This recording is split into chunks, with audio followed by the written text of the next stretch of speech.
क्या आपने कभी सोचा है कि जब जीवन की अंतिम सांस देह का त्याग करती है तब उसके बाद क्या होता है? क्या वह पल वास्तव में हर अंत का प्रतीक है, या फिर वह एक ऐसे रहस्यमय द्वार की कुंजी है जो हमें अनजाने लोगों की ओर ले जाती है? हमारी आधुनिक दुनिया में जहां विज्ञान शरीर की मृत्यु को केवल एक जैविक प्रक्रिया मानता है, जैसे हृदय का थमना, सांसों का रुकना और मस्तिष्क की गतिविधियों का शांत हो जाना, वहीं हमारे प्राचीन शास्त्र और पुराण एक अत्यंत भिन्न कथा का वर्णन करते हैं। वे कहते हैं कि मृत्यु कोई अंत नहीं, अपितु यह एक नई, गहन और रोमांचक यात्रा का आरंभ है। विशेषकर मृत्यु के ठीक बाद के वे प्रथम 24 घंटे, जब आत्मा अपने नश्वर शरीर से विलग होकर एक अदृश्य संसार में पहला कदम रखती है।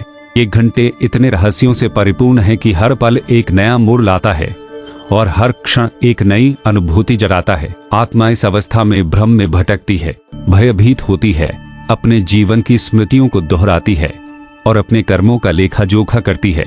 यह एक ऐसी कथा है जो आपके रोंगटे खड़े कर देगी, आपके हृदय को झकझोर देगी और आपको यह सोचने पर विवश कर देगी कि क्या हम वास्तव में मृत्यु के उपरांत भी जीवित रहते हैं। कल्पना कीजिए उस क्षण की जब जीवन की अंतिम सांस बाहर निकलती है। कमरे में चारों ओर रुदन और विलाप मचा होता है।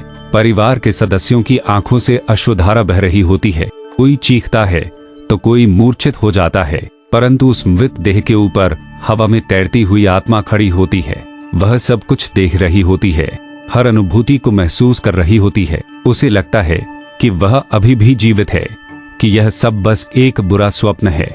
वह पुकारती है, मैं यहाँ हूँ, मुझे देखो, परंतु उसकी आवाज वायु में विलीन हो जाती है। कोई उसे सुनता नहीं, कोई उसे महसूस करता नहीं। मृत्यु के बाद के पहले 24 घंटों में आत्मा कई प्रकार के अनुभवों से गुजरती है। प्रथम घंटा होता है भ्रम का घंटा। आत्मा नीचे पड़े अपने शरीर को देखती है, उस शीतल निष्प्राण काया को, और सोचती है, मैं यहाँ हूँ तो वहाँ नीचे कौन लेटा है। उसे भय का पहला आघात लगता है, जैसे कोई विद्युत का झटका लगा हो। आत्मा चारों ओर घूमती है, भागती है, परंतु उसका अस्तित्व संसार के लिए अब अदृश्य है। शास्त्र कहते हैं कि यह वह समय है जब आत्मा अभी भी पृथ्वी से बंधी होती है, परंतु उसका यह बंधन टूट चुका होता है। रोमांच की शुरुआत यहीं से होती है, जब आत्मा यह समझती है कि मृत्यु ने उसे मुक्त किया है, परंतु साथ ही एक अदृश्य कारागार में कैद भी कर दिया है। जैसे जैसे समय आगे बढ़ता है, दूसरा घंटा आता है। आत्मा अब अपने घर की ओर लौटती है, वही घर जहां उसने जीवन की हर खुशी और हर दुख का अनुभव किया था।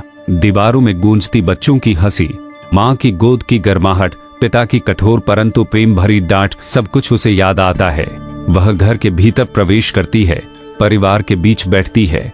वह उन्हें सांत्वना देना चाहती है, कहना चाहती है कि मैं ठीक हूँ, रो मत, परंतु कोई उसे छूता नहीं, कोई उसे महसूस करता नहीं। तीसरा घंटा आत्मा के लिए और गहरा होता है। मैं कहाँ हूँ, मैं कौन हूँ, ये प्रश्न उसके भीतर गूंजते हैं। भय और आश्चर्य का मिश्रण उसे घेर लेता है।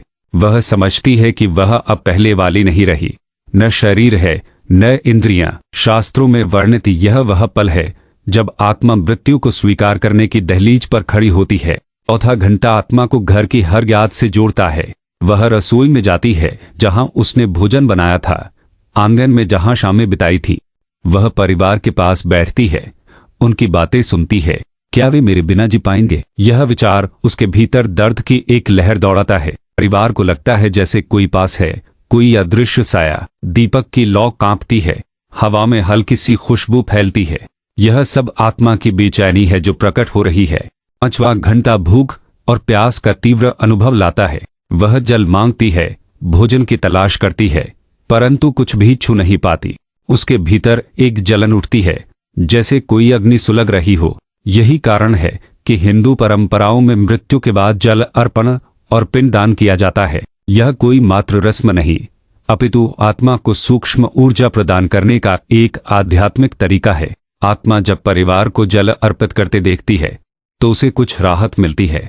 छठा घंटा समय की धारणा बदल देता है। शास्त्र कहते हैं कि यह प्रेत लोक की पहली आहट है। आत्मा पृथ्वी से जुड़े रहने का संघर्ष करती है, परंतु खिंचाव बढ़ता जाता है। सातवां घंटा और भी तीव्र होता है। खिंचाव अब और मजबूत हो जाता है। आत्मा रुकना चाहती है, परंतु रोक नहीं पाती। एक अदृश्य शक्ति उसे दूर ले जा रही है। आठवां घंटा स्मृतियों का तूफान लाता है। वह हंसती है, रोती है, सब कुछ पुनः जीती है। यह जैसे कोई भावनात्मक स्मृतियों का फ्लैशबैक हो। अगर आपको यह कथा पसंद आई तो चैनल संस्कृति चित्र को जरूर सब्सक्राइब करें और बेल आइकन दबाएं।